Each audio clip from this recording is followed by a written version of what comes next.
Say it with me, Knights fans, hockey is back. I'm Elaine Wilson with your Golden Edge update. The Golden Knights open their season tonight at T-Mobile Arena against the Philadelphia Flyers, and you would think the magical inaugural season had never ended. Fans flocked to Sheba Plaza for the usual Golden Knights fanfare full of face paint, flags, and of course a gold carpet where the VJK stars met fans and the media. But once fans made it inside, they found a new piece of decor that they just could not look away from. That's right, 2 new conference and division championship banners hanging from the rafters of T-Mobile to commemorate the Golden Knights' record-breaking inaugural season. One black, one white. It looks gorgeous hanging from those rafters. The Golden Knights were supposed to have a banner night, but fell to the Flyers to open their season with a final score of 5-2. Marcia Schultz scored a goal early to get the crowd going, but the Flyers weren't going to back down without a fight, scoring 2 goals before the end of the first period. The Flyers continued to pour it on the ensuing period, so much so that Marc-Andre Fleury hit the bench in the second period. Malcolm Subban finished things off in the net. Bellemare got a shorthanded goal in the third, but it just wasn't enough in the end. The Flyers win this one 5-2. Now we head back out to T-Mobile Arena to our Golden Knights crew to break down the first game of the season. Guys? Thanks, Elaine. Well, a lot of pomp and circumstance here at T-Mobile Arena, a festive atmosphere for opening night, and then the game started. That's where things got bad for the Golden Knights and didn't really turn around at all. Golden Knights fall 5-2 to the Flyers, and Dave, just not a pretty performance tonight by the Golden Knights. No, I blame Gritty. I guess. I mean, it's got to be Gritty, right? I mean, in all seriousness, it was kind of interesting. You don't put a lot of stock in the preseason, and we kind of heard that.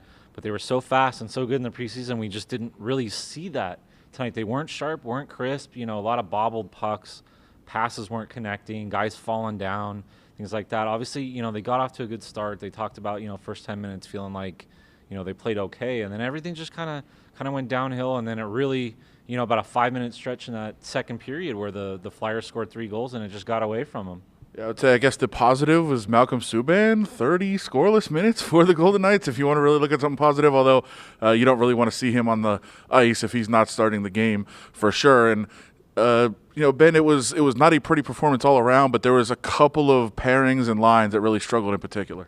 Yeah, what stood out to me is their third line, who was missing 2 key guys in Alex Tuch and Cody Eakin, really didn't put on a good performance tonight. That is Ryan Carpenter, Tomas Nosek, and then Oscar Lindberg. And that's going to be kind of tough for them because when those 2 guys come back, they're going to potentially have to make another roster move. So those guys kind of need to show out to prove that they belong on this roster, and that is something that they kind of didn't do tonight. Also, that third defensive pairing of John Merrill and Nick Holden did not seem to gel tonight. Merrill had a really rough play on the first goal that the Flyers scored. He pinched a little bit too aggressively, and then that led to an odd man rush the other way for the Flyers, and they scored on Marc-Andre Fleury. Well, that defensive pairing both had children. Well, they didn't have children, but their spouses had children during training camp. Maybe they've been up a lot changing diapers, and maybe that affected the performance a little bit.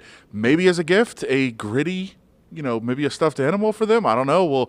We'll find out. But listen, the Golden Knights go down in the season opener last season, 8-1-1 to start. It's not looking like it's going to be that fast to start this year, but it's a long season. Golden Knights will try to bounce back Saturday in Minnesota.